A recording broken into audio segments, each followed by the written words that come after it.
Assalamualaikum sobat, apa kabar hari ini? Salam sejahtera untuk semuanya. Konflik perseteruan pimpinan NU memasuki babak baru, semakin panas, ganas dan menimbulkan tragedi yang tak kunjung usai.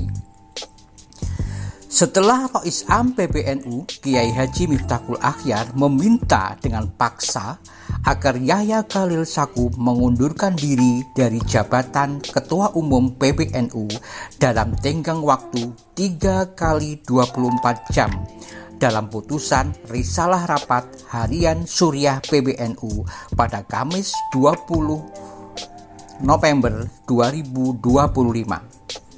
Sementara Yahya Khalil Stakuf yang menjabat sebagai Ketum PBNU saat ini merasa gerah dengan adanya ultimatum seperti ini dan menganggap surat keputusan risalah tersebut ilegal.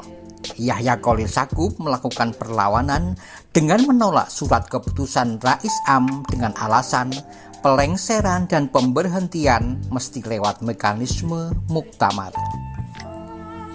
Disinilah kedua kubu masing-masing memberikan perlawanan sengit, saling adu kekuatan dan kekuasaan.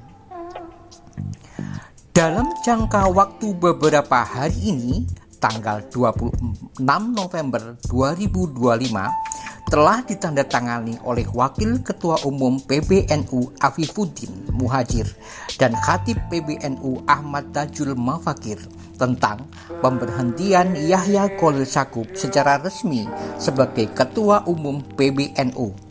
Surat edaran ini sebagai bentuk penegasan atas Risalah Rapat Harian PBNU tentang pemberhentian Yahya Khalil Stakuf sebagai Ketua Umum PBNU yang digagas oleh Kiai Haji Miftahul Akhyar sebagai Rais Am PBNU.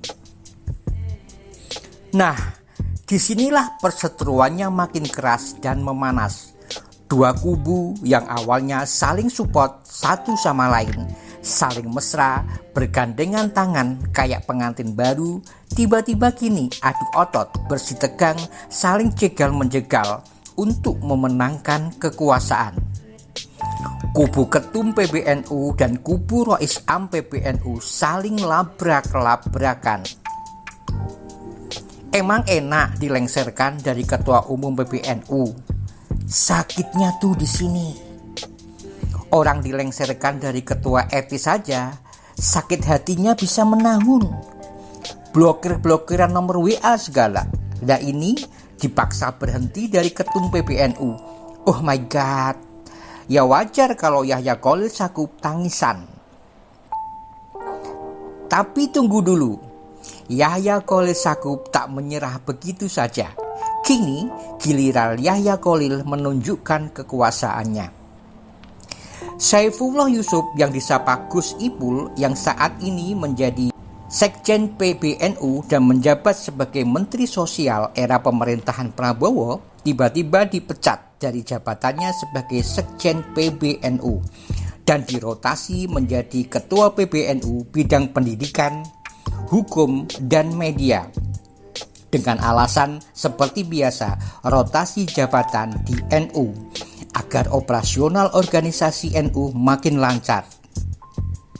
Menurut banyak info bisa jadi Saifullah Yusuf lah yang kerok pemecatan Yahya Stakuf sebagai Ketum PBNU karena kita tahu bahwa Saifullah Yusuf itu satu gerbong dengan Rais Am PBNU Miftahul Akhyar.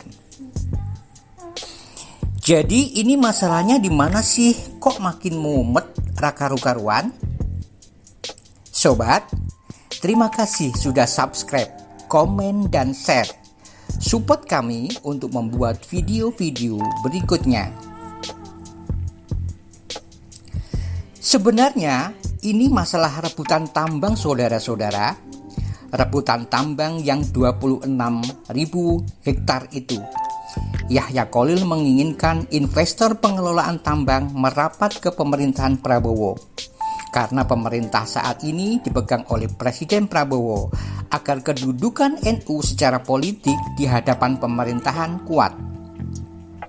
bersinergi dan mudah mendapat akses yang menguntungkan. Sementara di pihak Saifullah Yusuf, pengelolaan dan investor tambang tetap menggunakan investor yang lama yang sudah berjalan agar tidak bolak-balik dipindah-pindah. Sepertinya perbedaan sudut pandang inilah yang bikin heboh adu pecat satu sama lain. Ini bukan hal sederhana, tetapi ini adalah eksistensi kekuasaan. Siapa yang kuat, dialah yang menang. Siapa didukung siapa, siapa melawan siapa. Oh my God, kok jadi seseru ini ceritanya? Memang, bisnis pertambangan adalah bisnis renyah, gurih, kenyal, bini amat. Semua orang akan terhipnotis dengan bisnis tambang ini. Untungnya gede,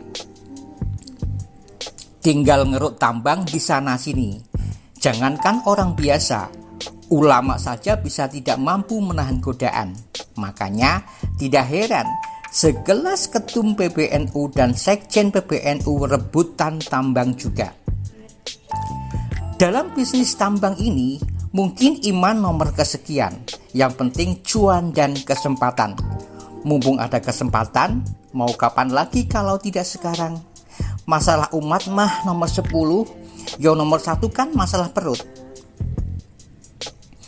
Kadang saya juga nggak habis pikir ya, masalah tambang aja kok dibikin ribut se-Indonesia Raya.